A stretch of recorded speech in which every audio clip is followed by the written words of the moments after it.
नमस्कार, प्रणाम। मैं योगाचार्य पर्व आप सभी का स्वागत करता हूं हमारे YouTube चैनल हॉस्टोपोल हेल्थ के ऊपर। आज बात करने वाले हैं गर्भधारण के दौरान कौन कौन से योग अभ्यासों को करना चाहिए, क्योंकि ये बहुत कन्फ्यूज़न रहता है और इसके ऊपर बहुत सारे क्वेश्चंस मेरे से पूछे गए थे। तो कौन कौन से अभ्यास आपको करने चाहिए, किस प्रकार से करने चाहिए, क्या गर्भवती महिलाओं को योग करना ठीक है, सेफ़ है, तो इन सभी विषयों के ऊपर बात करेंगे। कौन कौन से अभ्यास करने चाहिए, कौन से अभ्यास नहीं करने चाहिए, क्या क्या सावधानियां रखनी चाहिए, सभी चीज़ों के ऊपर विस्तार पूर्वक बात करेंगे। देखिए, गर्भधारण एक बहुत ही पेचीदा प्रक्रिया होती है। इसके अंदर आपके शरीर के अंदर एक नए जीवन का आप निर्माण करते हो, तो आपको विशेष सतर्कता और थोड़ी सी सावधानी रखने की आवश्यकता होती है, ताकि उस जीवन को आप बहुत अच्छे तरीके से निर्माण कर सको। अगर आपने थोड़ी सी सावधानी रखी, थोड़े से नियमों का पालन किया, इन आसनों का अभ्यास किया, प्राणायाम किया, तो आप अपने शरीर के अंदर होने वाले कॉम्प्लिकेशन से तो बहुत सिंपली तरीके से बच जाओगे। साथ ही साथ बच्चे के ऊपर इनका बहुत अच्छा प्रभाव पड़ेगा।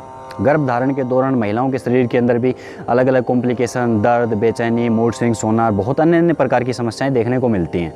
इन आसनों के अभ्यास से उन समस्याओं से निजात मिलेगी। साथ ही बच्चे के इम्प्रूवमेंट में, ग्रोथ के अंदर बहुत फ़ायदा मिलता है। इन आसनों को करना बहुत सिंपल है, बहुत ही सिंपल आसन है, कोई भी महिला कर सकती है। इन आसनों को 3 से 4 महीने तक किया जा सकता है। उसके बाद दूसरा इस वीडियो का मैं पार्ट बनाऊंगा, जिसमें चौथे महीने के बाद आपको कौन कौन से आसन करने हैं उनका उसमें डिटेलिंग दूंगा। इन आसनों का अभ्यास आप चौथे महीने तक कर सकते हो।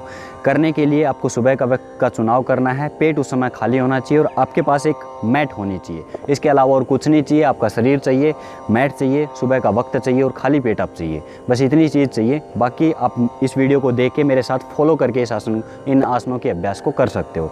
ये वीडियो केवल आपको आसन सिखाने के लिए नहीं बनाएगी, आप साथ में परफॉर्म भी कर सकते हो। इस वीडियो को चलाओ, देख के आप इन आसनों को करो, ताकि आप रेगुलरली इन आसनों को अभ्यास में लेके आओ। इससे आपके शरीर की फ्लेक्सिबिलिटी इंप्रूव होगी और नॉर्मल डिलीवरी के चांसेस बहुत हद तक बढ़ जाते हैं। और मैं तो ये कहूँगा कि 100% तक आपकी नॉर्मल डिलीवरी के चांसेस बढ़ जाते हैं। देखिए, नॉर्मल डिलीवरी डिपेंड करती है आपकी हिप की फ्लेक्सिबिलिटी के ऊपर। आपके हिप्स अगर फ्लेक्सिबल हैं, आपकी थाइज मसल्स फ्लेक्सिबल हैं, इंटरनल थाई मसल्स अगर फ्लेक्सिबल हैं, वेजाइना के आसपास की जो मसल्स हैं वो अगर फ्लेक्सिबल हैं, तो आपके नॉर्मल डिलीवरी के चांसेस बहुत हद तक बढ़ जाते हैं। तो ये कितनी अच्छी बात है कि इन आसनों के अभ्यास से आपके शरीर के ऊपर इतना अच्छा प्रभाव पड़ेगा।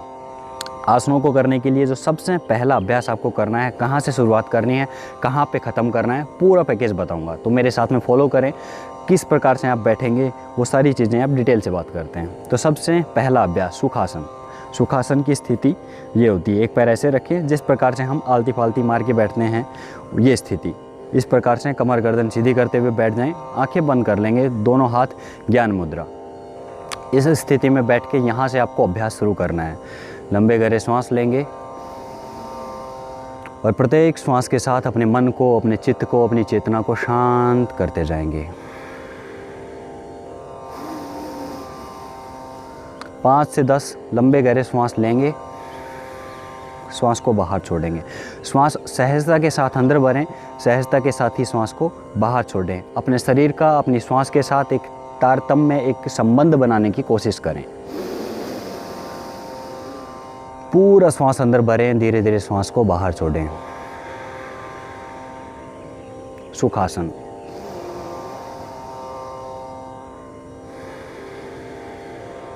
पाँच से 10 श्वास लेने के बाद अगला अभ्यास मार्जरी आसन। इस प्रकार से आप आ जाएंगे, ये आपकी स्थिति होगी। जैसे कैट काउ पोज भी इसको बोलते हैं। जिस प्रकार से बिल्ली होती है, मार्जरी आसन का जो अभ्यास है वो बिल्ली से लिया गया है। आपने बिल्ली को किसी वक्त देखा होगा कि बिल्ली अपनी बैक को ऐसे स्ट्रेच करती है ऊपर की तरफ, फिर वापस ऐसे। देखना कभी कभी बिल्ली को। ये सबसे अच्छा अभ्यास है आपकी कमर के और हिप्स के लिए, बहुत बेहतरीन अभ्यास है। श्वास भरते हुए ऊपर गए, कमर में पीछे से एक आर्च बन गया, श्वास छोड़ते हुए सामने की तरफ। फिर से श्वास भरते हुए ऊपर, श्वास छोड़ते हुए अंदर की तरफ।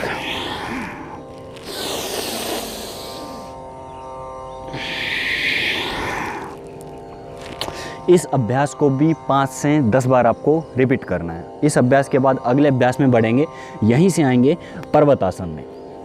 ये स्थिति आपकी होगी। जिन लोगों को हील्स नीचे ज़मीन पे टच करने में समस्या हो, वो लोग हील्स को ऊपर रख सकते हैं और अपनी घुटनों को हल्का ऐसे बेंड कर लेंगे इस प्रकार से। ये आपकी स्थिति होगी। इस प्रकार से जब आप करोगे तो आपके पूरे हिप्स के पीछे के हिस्से पे, कमर के ऊपर, ये ऐसे समझ सकते हैं कि आपके शरीर के पीछे के पूरे हिस्से के ऊपर इससे तनाव जाता है, खिंचाव जाता है। धीरे धीरे जब आप अभ्यास करने लगोगे तो आपके घुटने भी सीधे हो जाएंगे और दोनों पैरों की हील्स ज़मीन पे टच होंगी। ये आपकी स्थिति होगी। इस स्थिति में आपको 10 सेकंड से लेके फिर धीरे धीरे समय बढ़ाते हुए 30 सेकंड तक रुकना है। ये आसन बहुत फ़ायदेमंद है। ये समझ लीजिए कि ये बहुत श्रेष्ठ आसन है।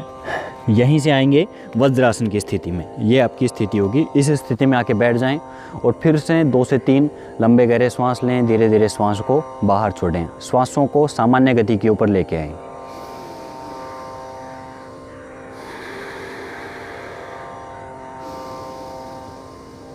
इन सभी आसनों का अभ्यास बहुत ही सिस्टमेटिक तरीके से और बहुत ही साइंटिफिक वे से मैंने बनाया है। इन आसनों को अगर आप सही तरीके से परफॉर्म करोगे तो आपके शरीर के साथ साथ आपके मन, चित्त और होने वाले बच्चे के ऊपर बहुत गहरा प्रभाव हो जाएगा।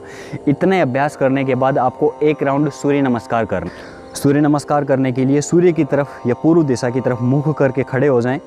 आपकी स्थिति बिल्कुल सीधी स्ट्रेट होनी चाहिए। श्वास भरते हुए दोनों हाथ ऊपर लेके गए, प्रणाम मुद्रा। द्वितीय अभ्यास हस्तोत्थानासन। तृतीय अभ्यास पाद हस्तासन। चतुर्थ अभ्यास अश्वसंचालनासन। पंचम अभ्यास पर्वतासन। छठा अभ्यास साष्टांग नमस्कार। सातवां अभ्यास भुजंगासन। आठवां अभ्यास फिर से पर्वतासन। नवा अभ्यास अश्वसंचालन। जो पैर पहले पीछे गया था वो भी इस बार फ्रंट में आएगा। अगला अभ्यास पाद हस्तासन। फिर से यहाँ से आसनों को रिपीट करेंगे। हस्तोत्थानासन। श्वास भरते हुए दोनों हाथ पीछे एंड देन प्रणामासन। तो एक राउंड से इस अभ्यास को शुरू करें, सूर्य नमस्कार को। उसके बाद धीरे धीरे इसकी जो रिदम है वो बढ़ा सकते हैं। 1 से 2 राउंड पे जा सकते हैं, 2 से 3 राउंड पे जा सकते हैं। श्वासों का तारतम्य ठीक तरीके से होगा। अगर आप सूर्य नमस्कार को सही तरीके से सीखना चाहते हैं तो एक वीडियो स्पेशल बनाया हुआ है, लिंक मैं डिस्क्रिप्शन में डालूंगा। उसमें सूर्य नमस्कार के विषय में ही पूरा बताया गया है। तो उसको एक बार आप देख लेंगे तो आपको समझ में आ जाएगा किस प्रकार से इन आसनों को करना है। सूर्य नमस्कार अपने आप में कंप्लीट और संपूर्ण व्यायाम माना जाता है। सूर्य नमस्कार ना सिर्फ आपके शरीर पे बल्कि आपके चित्त और मन के ऊपर भी गहरा प्रभाव डालता है। सूर्य नमस्कार के बाद अगले अभ्यास की तरफ बढ़ते हैं, वीरभद्रासन।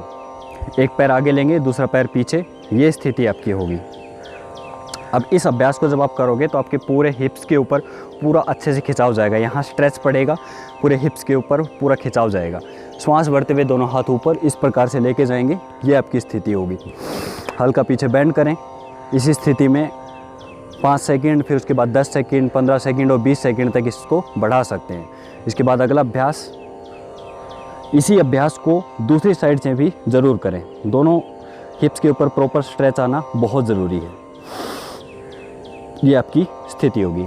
इसके बाद अगला अभ्यास हम करेंगे। अगला अभ्यास का नाम है उत्थित पार्श्व कोणासन। उत्थित पार्श्व कोणासन करने के लिए आपकी स्थिति ये रहेगी इस प्रकार से। दोनों हाथों की स्थिति ये, और इस हाथ को नीचे रख देंगे, दूसरा हाथ ऊपर ऐसे खिंचा हुआ। इस हाथ को ऊपर की तरफ स्ट्रेच करना है ताकि आपके साइड मसल्स के ऊपर पूरा खिंचाव आ सके। ये अभ्यास आपको करना है। इस अभ्यास को भी आप दोनों साइड से समान अंतराल पे करेंगे। 5-5 सेकंड से बढ़ाते हुए धीरे धीरे इसके समय की टाइमिंग को इम्प्रूव करेंगे आप। इस अभ्यास को दोनों साइड से किया, वीरभद्रासन को दोनों साइड से किया। अगला अभ्यास त्रिकोणासन। त्रिकोणासन के लिए भी आपकी पैरों की स्थिति यही रहेगी। ये आसन स्पेशली आपके हिप्स के और बैक के लिए और साइड मसल्स के लिए बहुत विशेष लाभदायक हैं। त्रिकोणासन करने के लिए आपकी स्थिति ये होगी। जो लोग कंप्लीट इस हाथ को नीचे ज़मीन पे रख पाएंगे वो नीचे रखेंगे, ना रख पाएँ वो इस प्रकार से रखें, और जो वो और भी ना रख पाएँ वो ऐसे भी रख सकते हैं। ये स्थिति आपकी होगी। इस अभ्यास को भी दोनों साइड से आपको करना है।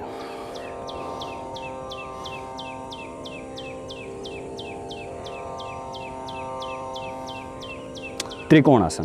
तो ये हुए 3 आसन खड़े होकर करने के लिए। ये आपके स्पेशली जैसे कि मैंने बताया हिप्स के लिए, साइड मसल्स के लिए, साइड पूरी स्ट्रेच के लिए बहुत विशेष हैं। साथ ही साथ आपके एब्डोमिनल एरिया को सपोर्ट करते हैं। अब बात करते हैं नेक्स्ट अभ्यास की। अगला अभ्यास करने के लिए आपको इस स्थिति के अंदर बैठना है जिस प्रकार से हम मल त्याग करते हैं। इस आसन का नाम भी है मलासन। ये स्थिति आपकी होगी। दोनों कोहनियाँ आपके घुटनों के ऊपर लगी हुई, ये स्थिति, इस स्थिति में जब आप बैठोगे तो आपको पता लगेगा कि स्पेशली आपके इस हिस्से के ऊपर इसका प्रभाव पड़ेगा, थाई के ऊपर। इंटरनल थाई मसल्स को स्टिमुलेट करता है, स्ट्रेच करता है ये अभ्यास। ये स्थिति आपकी होगी। 5 से 10 लंबे गहरे सांस लें इसी स्थिति में होल्ड करके। ये स्थिति बहुत लाभदायक है, मल आसन। ये आपकी गैस्ट्रिक प्रॉब्लम्स को भी सॉल्व करेगा। साथ ही साथ अब इसके अगले अभ्यास की तरफ बढ़ते हैं। अगला अभ्यास है पवन मुक्तासन, क्योंकि गर्भधारण के दौरान अक्सर गैस्ट्रिक प्रॉब्लम्स होने लगती है, गैस बनने लगती है, तो उसके लिए अभ्यास बहुत लाभदायक है। इस स्थिति में लेट जाए, श्वास भरते हुए दोनों घुटने इस प्रकार से फोल्ड करें। घुटने के ऊपर अपने दोनों हाथों को इंटरलॉक करते हुए चेस्ट के ऊपर इनको प्रेस करेंगे। ये स्थिति आपकी होगी। इसी स्थिति में 5 से 10 श्वासों तक नॉर्मली रुके रहें। धीरे धीरे इसकी टाइमिंग बढ़ाते हुए 1 से 2 मिनट तक लेके जा सकते हैं। गैस्ट्रिक प्रॉब्लम्स को तो सॉल्व करेगा ये आसन, साथ ही साथ आपके हिप्स के ऊपर और पीछे के हिस्से के ऊपर पूरा एक स्ट्रेच, जनरल स्ट्रेच लेके आता है। ये अभ्यास इस प्रकार से करें। इसके बाद अगला अभ्यास सुप्त पादांगुष्ठासन। सुप्त पादांगुष्ठासन जैसे बच्चे अपने अंगूठे को मुंह में लेते हैं, उसी प्रकार से हमें अपने पैर को इस प्रकार से उठाना है और सामने की तरफ उठते हुए ये स्थिति आपकी होगी, सुप्त पादांगुष्ठासन। अब आप इसको करोगे तो आपको स्पेशल पता लगेगा कि आपके सबसे ज़्यादा पेल्विक रीजन के ऊपर प्रभाव डालता है। 5 से 10 सेकंड तक रुकेंगे, उसके बाद दूसरे साइड से, दोनों साइड से इस अभ्यास को करना है। ये बहुत फ़ायदेमंद और विशेष तौर पे गर्भवती महिलाओं के लिए बना हुआ आसन है, ये समझ लीजिए। इसके बाद अगला अभ्यास बालासन भी इस अभ्यास को बोलते हैं। इस प्रकार से आपके पैरों की स्थिति होगी और अंदर की तरफ इस प्रकार से स्ट्रेच करना है। अब इसको जब आप करोगे तब आपको पता लगेगा कि ये आपके पेल्विक, हिप्स, थाइज, ग्लूट्स हर जगह के ऊपर खिंचाव लेके आएगा। यहाँ के ऊपर पूरा का पूरा स्ट्रेच होगा, पूरा का पूरा ये एरिया स्ट्रेच होगा। मैंने आपको जैसे पहले भी बताया कि अगर आपके हिप्स फ्लेक्सिबल हैं, आपकी थाई मसल्स फ्लेक्सिबल हैं, आपके लेग्स फ्लेक्सिबल हैं, तो नॉर्मल डिलीवरी के चांसेस बहुत ज़्यादा बढ़ जाते हैं। साथ ही साथ बच्चे के ऊपर बहुत अच्छा प्रभाव इनका पड़ता है। मूव करते हैं अगले अभ्यासों की तरफ। अगले अभ्यास का नाम है सेतुबंध आसन। सेतुबंध आसन करने के लिए इस प्रकार से लेट जाएंगे। दोनों हाथों की स्थिति ये रहेगी आपकी इस प्रकार से। श्वास भरते हुए मध्य से पूरे हिस्से को ऊपर की तरफ उठा देंगे। ये स्थिति आपकी होगी। अधिक से अधिक इस हिस्से को ऊपर की तरफ लिफ्ट करना है, श्वास छोड़ते हुए नीचे। फिर से इसको करेंगे। श्वास भरते हुए पूरा ऊपर उठाया, होल्ड कर दिया 10 सेकेंड, फिर उसके बाद 15 सेकेंड, फिर धीरे धीरे वापस। इस अभ्यास की भी टाइमिंग आप धीरे धीरे बढ़ाएं। 10 सेकेंड से 15 सेकेंड, 15 सेकेंड से 20 से 30 सेकेंड तक इसको लेके जाएं। अब सेतुबंध आसन के बाद अगला अभ्यास है गोमुख आसन। अब देखिए इस अभ्यास को करना कैसे है। एक पैर को फोल्ड किया, दूसरे हिप के नीचे रख दिया, उसे विपरीत लेग को फोल्ड किया और ऊपर से इस प्रकार से। अब सामने से आपके दोनों घुटने ऐसे क्रॉस होंगे। उसके बाद जो घुटना आपके ऊपर की साइड है, ऊपर जो पैर है, उसी साइड का हाथ आप ऊपर से लेके जाओगे और पीछे से लॉक कर लोगे। ये स्थिति आपकी होगी। साइड से एक बार देख लेंगे इसी अभ्यास को। आपकी जो पीछे से स्थिति होगी वो इस प्रकार से होगी। ये लॉक कर लेंगे आप। बैक साइड से भी इसको देख लें, समझ में आ जाए, ताकि आपको ये स्थिति आपकी होगी। पीछे से लॉक। अगर जो लोग इसको पकड़ ना पाएँ अपने हाथों को, तो बीच में कोई आप रस्सी ले सकते हो, कोई पट्टा ले सकते हो, टॉवल ले सकते हो, कोई रस्सी ले सकते हो जिसको आप पकड़ के इस प्रकार से होल्ड कर सकते हो। या जो लोग कर पा रहे हैं वो इस प्रकार से करेंगे। और इसी स्थिति के अंदर आपको 10 से 15 सेकंड तक, 30 सेकंड तक आपको स्थिर रहना है। ये बहुत फ़ायदा करेगा, आपके चेस्ट को ओपन करेगा, चेस्ट के हिस्से को ओपन करेगा, लंग्स की कैपेसिटी को इम्प्रूव करेगा और बहुत फ़ायदेमंद और ब्लड सर्कुलेशन के लिए भी एक अच्छा अभ्यास है। इससे आपके हार्ट की हेल्थ भी इम्प्रूव होगी, तो आपकी बॉडी का जो सर्कुलेशन है, प्रॉपर ब्लड सप्लाई बनी रहेगी। अगला अभ्यास है दंडासन। दोनों पैरों को इस प्रकार से सामने खोल लें और कमर को बिल्कुल सीधा रखते हुए दोनों हाथों को साइड में रखेंगे। सीना सामने खुला हुआ, कमर बिल्कुल सीधी, स्ट्रेट। जो लोग कमर सीधी ना रख पाएँ वो अपने हिप्स के नीचे कुछ भी कंबल, मोटा तकिया रख सकते हैं ताकि उसको सपोर्ट मिल सके, और इसी स्थिति में बैठे रहेंगे। पैरों को सामने की तरफ स्ट्रेच करें, अंदर की तरफ स्ट्रेच करें। ये स्थिति आपको होगी। और ये सारी गतिविधि आपको श्वासों के साथ में करनी है। श्वास भरते हुए सामने, श्वास छोड़ते हुए अंदर की तरफ।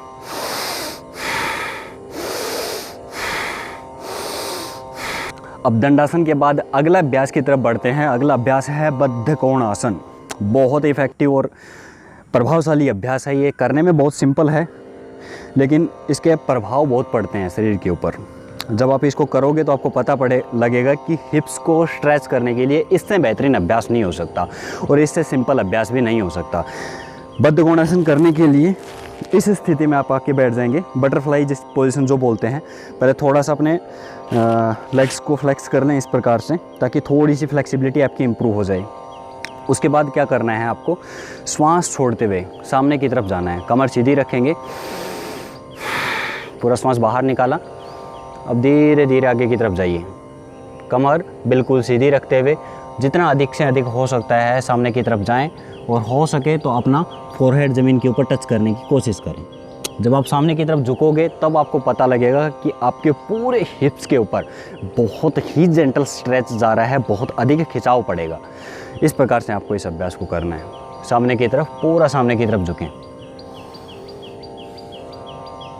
और इस स्थिति के अंदर 10 सेकंड, फिर उसके बाद 15 और 30 सेकंड तक इस अभ्यास को बनाएं। ये बहुत प्रभावशाली अभ्यास है हिप्स को स्ट्रेच करने के लिए। मैं कहता हूँ कि इससे बेहतरीन अभ्यास नहीं हो सकता। ये बहुत साधारण और विशेष अभ्यास है। इसके बाद अगला अभ्यास पश्चिमोत्तानासन। दोनों पैर सामने खोल लिए, ये स्थिति आपकी होगी पश्चिमोत्तानासन। श्वास भरते हुए दोनों हाथ साइड से ऊपर लेके गए, श्वास छोड़ते हुए सामने, दोनों पैर के अंगूठों को इस प्रकार से पकड़ लिया। श्वास छोड़ते हुए सामने की तरफ, दोनों पैरों को साथ में रखें। श्वास छोड़ते हुए पूरा कंप्लीटली सामने की तरफ झुक गए। कोशिश करें आपका फोरहेड आपके घुटनों के बीच या घुटनों से थोड़ा आगे की तरफ लग जाए। जो लोग इतना ना कर पाएँ वो लोग क्या करेंगे, वो लोग सिर्फ अपने घुटनों को पकड़ें और ये स्थिति बनाए रखें इस प्रकार से। जो लोग इतना भी ना कर पाएँ वो अपने घुटने हल्के बैंड कर लें, इस प्रकार से पैरों को साइड से पकड़ें और ये स्थिति आपकी होगी। तो हर तरीके के लोग इसको कर सकते हैं। देखिए, अगर आप यहाँ से शुरू करना प्रारंभ करोगे तो धीरे धीरे आप इसके बाद यहाँ पे पहुँचोगे। यहाँ के बाद धीरे धीरे इम्प्रूव होगे, नीचे की तरफ जाओगे और फिर धीरे धीरे आपकी बॉडी में इम्प्रूवमेंट आने लगेगा। तो ये कुछ सामान्य आसन थे। इनके बाद एक पोस्चर बनता है विपरीत करणी। विपरीत करणी का अभ्यास भी आप ज़रूर करें। इस प्रकार से लेट जाएँ, दोनों पैरों को ऊपर उठाएं, इस प्रकार से लिफ्ट करते हुए ये स्थिति आपकी होगी। आपके दोनों अंगूठे जो हैं पैरों के वो आपकी आंखों के जस्ट सामने होंगे। कमर को दोनों हाथों से सपोर्ट करें और इस स्थिति में बने रहें। पूरा सीधा स्ट्रेट नहीं करना है, हल्का पीछे बीच में से बैंड रहेंगे और घुटने आपकी आंखों के सामने। इस स्थिति में 30 सेकंड से 1 मिनट तक रुके रहेंगे और फिर धीरे धीरे करके वापस सामान्य स्थिति में आ जाएंगे और अंत में करेंगे शवासन। जितनी देर आपने अभ्यास किया उसका 10 से या 15 मिनट तक शवासन की स्थिति में लेट जाएं। पूरे शरीर को रिलैक्स होने दें, प्राणों के संचार को रिलैक्स होने दें। शवासन करने के लिए आपके दोनों पैरों में 1 से 1.5 फीट का फासला, हथेलियों का रुख सामने की तरफ, आसमान की तरफ, गर्दन जिधर आपका झुकाव होता है उसी तरफ गर्दन को आप रख लेंगे। इस स्थिति में लेटने के बाद अपने शरीर को पूरी तरह से रिलैक्स करें, आंतरिक रूप से रिलैक्स करें। श्वासों को सामान्य गति के ऊपर लेके आएँ और धीरे धीरे अपने पूरे शरीर को एक बार अंतः दृष्टि से देखने की कोशिश करें। एक बार अपनी पूरी कॉन्शियस लेवल को पूरे शरीर के अंदर एक बार घुमाएंगे। अपनी चेतना को एक बार पूरे शरीर के अंदर घुमाएंगे और देखेंगे कहाँ कहाँ शरीर के अंदर प्रभाव पड़ा, कहाँ कहाँ खिंचाव तनाव पड़ा है।